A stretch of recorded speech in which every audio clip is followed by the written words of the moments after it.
Benyamin Sueb, sebuah nama yang mungkin terdengar asing bagi kalian para Gen Z dan Gen Alpha yang menyaksikan video ini. Episode kali ini mungkin bukan untuk kalian, kecuali yang mempunyai apresiasi tinggi terhadap tokoh dan karya seni yang brilian. Kalem, Bill, kalem. Jangan cepat-cepat mata gelap. Istighfar, kita tanya dulu dia. Astagfirullahaladzim. Tapi bagi kita para milenial dan Gen X, nama Benyamin S tidak mungkin bisa kita hilangkan dari memori kita tentang masa lalu yang indah. Sebagian mengenalnya sebagai Bang Ben atau Babe Sabeni, sebagian lagi mengingatnya sebagai Tarzan Kota, Biang Kerok, Koboi Ngungsi, Mat Beken, Betty Bencong Slebor, dan berbagai lakon yang pernah ia perankan. Hei, gue mau yang cepet jadi milioner dong. Enak aja lo ngomong. Lo mau nyumpain gue ya? Jadi gembel ya? Dengan uang 900 rupiah ini, gue mesti berhasil. Mesti untung 1000 kali. Di bulan ribut. Tanggung bulan apa lagi? Brak. Apa maunya sih? Namun mengetahui nama Benyamin S hanya sebatar karakter lucu yang ia mainkan di layar lebar berarti mengecilkan peran dan sumbangsihnya terhadap dunia kesenian Indonesia. Tahukah kalian bahwa selain seorang aktor, Benyamin S adalah seorang sutradara, penulis, produser, dan penata musik? Tahukah kalian bahwa Benyamin S pernah 2 kali memenangkan Piala Citra, penghargaan paling bergengsi dunia film Indonesia, sebagai pemeran utama pria terbaik? Banyak hal menarik dari karya-karya seni peran sang legenda yang mungkin bisa kita bahas di video lainnya. Namun khusus di video kali ini, gue mau bahas sisi musikalitas dari seorang Benyamin S. Mengapresiasi perannya sebagai penyanyi, produser, dan juga penulis lagu. Paling enak jadi buaya. Malam pergi siangnya di rumah. Kalau ngomongin Benyamin S sebagai musisi, ingatan kita langsung mengembara ke masterpiece beliau, khususnya duetnya dengan Ida Royani.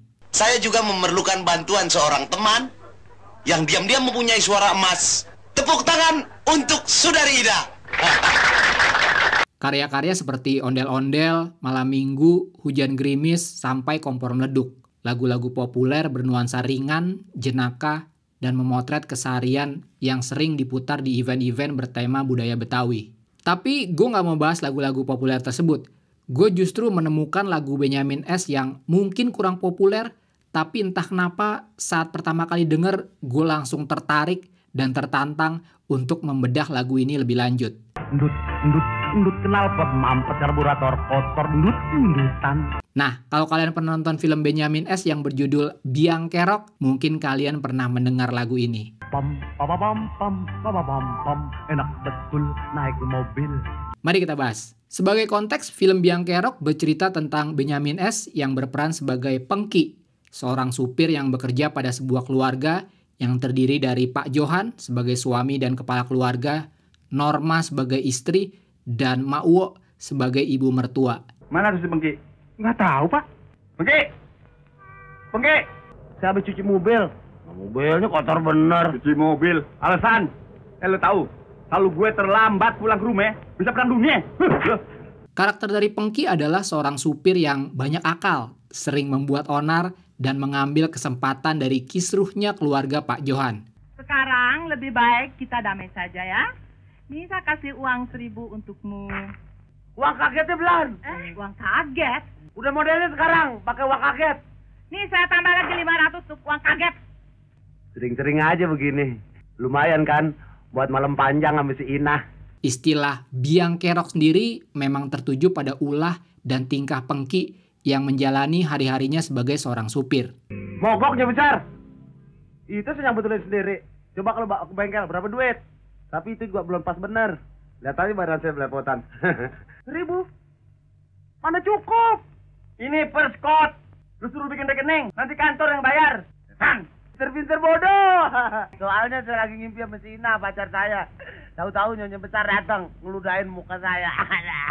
Ganti kerugian. Oke, itu sedikit premis dan sinopsis dari cerita film Biang Kerok. Sekarang kita masuk ke pembahasan lagunya. Tentu aja gue gak akan menampilkan keseluruhan lagunya, namun supaya kalian lebih mengerti konteksnya, gue sarankan untuk mendengarkan lagunya secara utuh. Linknya akan gue sertakan di deskripsi. Alasan pertama kenapa menurut gue lagu ini unik dan menarik adalah lagu Biang Kerok merupakan contoh karya musik dengan storytelling yang apik. Kalau kita simak lirik-liriknya, ia bukan hanya berupa kata-kata yang dibalut nada, namun tampil sebagai sebuah cerita yang terstruktur. Ada karakter, ada setting, ada adegan dan juga konflik. Coba lihat deh, ini adalah bagian introduction. Establishment of story sekaligus pengenalan karakter Pengki sebagai seorang supir. Hidup jadi supir, di warung kopi mampir, ada cewek cakep, gue parkir. Bahkan di bagian lirik ini nih, Benyamin mengajak kita untuk ikut merasakan enaknya hidup jadi sopir. Mau kemana-mana bisa naik mobil. Kesana kemari, bulak balik, mundar mandir. Oke, ini bagian pertama. Setelah introduction, lanjut ke bagian kedua. Layaknya sebuah cerita, di bagian ini kita mulai ketemu konflik. Terpaksa mesti putik mesin, kena minyak belepotan.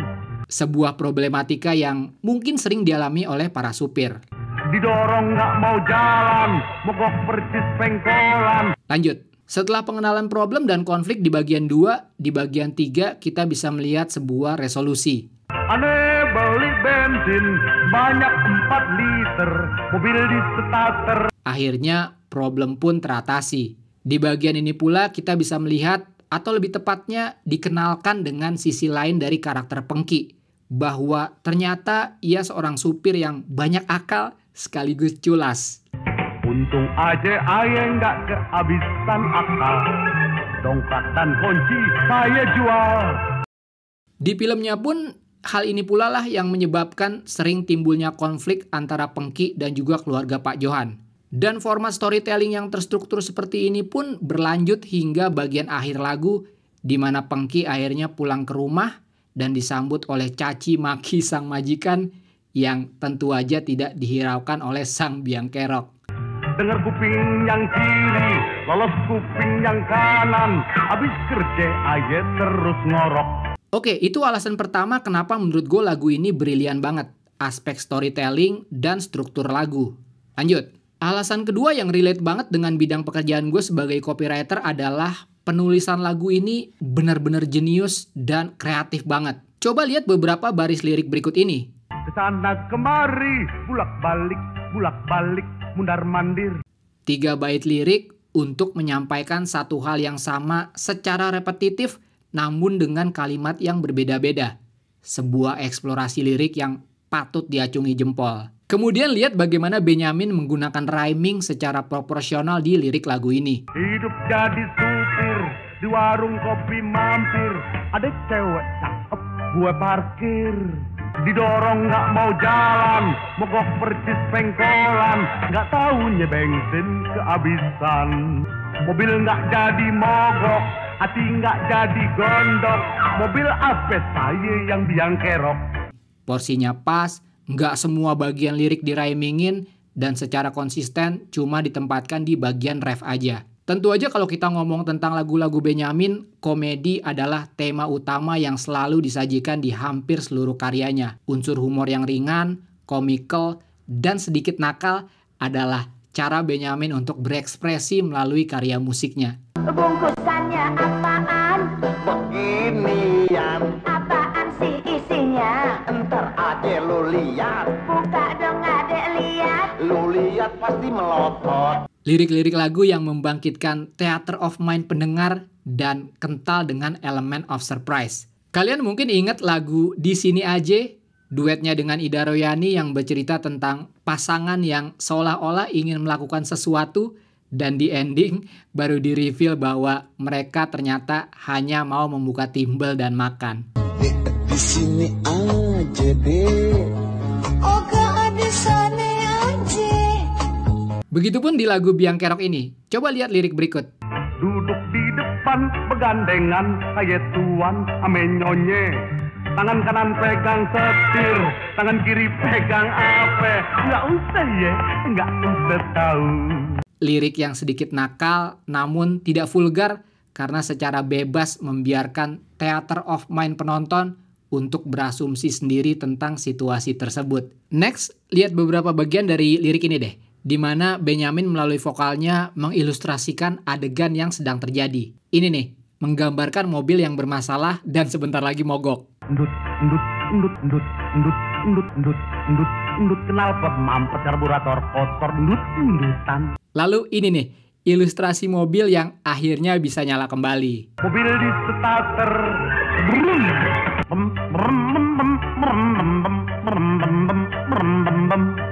Mobil nggak jadi mogok. Ini suara klakson. Bunyi klakson. Metode ini adalah yang disebut sebagai onomatopia, yaitu kata-kata, lirik, atau dalam konteks ini adalah suara vokal yang menggambarkan benda atau keadaan tertentu. Penggunaan onomatopia di dalam lagu ini diletakkan secara terstruktur dan intentional di setiap permulaan bagian lagu. Dari perspektif kreatif, jelas penggunaan teknik ini menambah unsur komedi dan playfulness. Di luar dari konteks lagu, ini juga menjadi semacam signature khas dari sosok Benyamin sebagai seorang entertainer. Ada yang masih ingat nggak kata-kata khas Benyamin pada saat ia mau mempersembahkan atau menunjukkan sesuatu dengan cara yang grande? Nah, itu dia. Babe Sabeni, Koboi Ngungsi, Koboi Insaf, atau Tarzan Kota, musisi, produser, atau presenter, nama Benyamin S tidak akan pernah hilang dan akan selalu ada sebagai salah satu seniman besar Indonesia yang pernah ada. Hal apa yang kalian ingat dari sosok Benyamin S? Silakan tulis di kolom komentar. Klik kalau kalian suka video ini, dislike aja kalau nggak suka. Follow Instagram gue Tangan Belang, cek deskripsi, and I'll see you next time.